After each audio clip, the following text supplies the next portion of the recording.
Our next caller is Sheila McNulty from Financial Times. Hi, I just wanted to check why all this changed. I'm sorry if some of this seems repetitive, but it seems like 2 or 3 weeks ago it was all mid-August. Now it's 3 weeks later. You knew what you were doing. You knew that this situation existed. What changed? Was there some new information or something that came up? I'd say two things. First of all, we did have a couple weather delays. And secondly, each time we take another step, we learn more about the condition of the well and what we know and what we don't know. And the latest amount of information we got was after we submitted the well in and did the pressure tests, starting to consider what the condition of the annulus was, and we found out that after the cementing of the top of the well through the static kill, that we most likely had a static annulus and that there was not communication between the annulus and the reservoir. That then introduced a risk that was not previously known, and that risk was if you pressurize the annulus, you could force that seal up at the top and have communication into the reservoir. That was not known until that time. And what we have done is once we have a new set of information and data, we put the science team together with the BP engineers and we talk through it.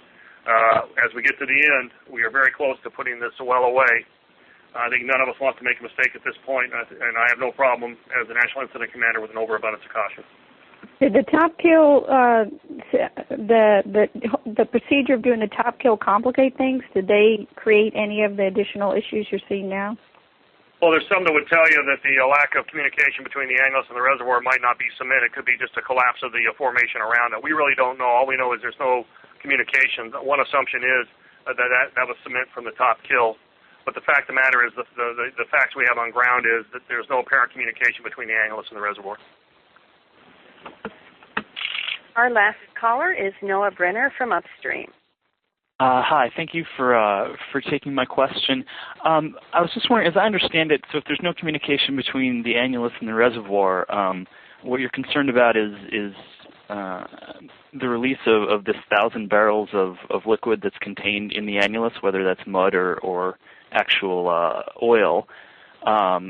Is the danger of that being released into the environment? Is that what's causing this somewhat complicated process of replacing the BOP, or is there a danger that that by increasing that pressure you could actually damage the integrity of the well to the point where a communication between the reservoir, where you could actually open up a path between the reservoir and the surface again?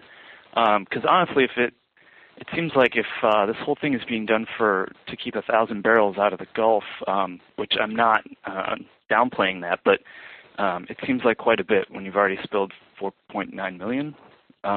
Was just hoping you could sort of explain to me exactly what the course of action was trying to mitigate. I guess I would start with the fact that when we start thinking that 1,000 barrels of oil is not much, I think we become jaded. But other than that, you're partially right. We don't know the condition of the bottom of the annulus.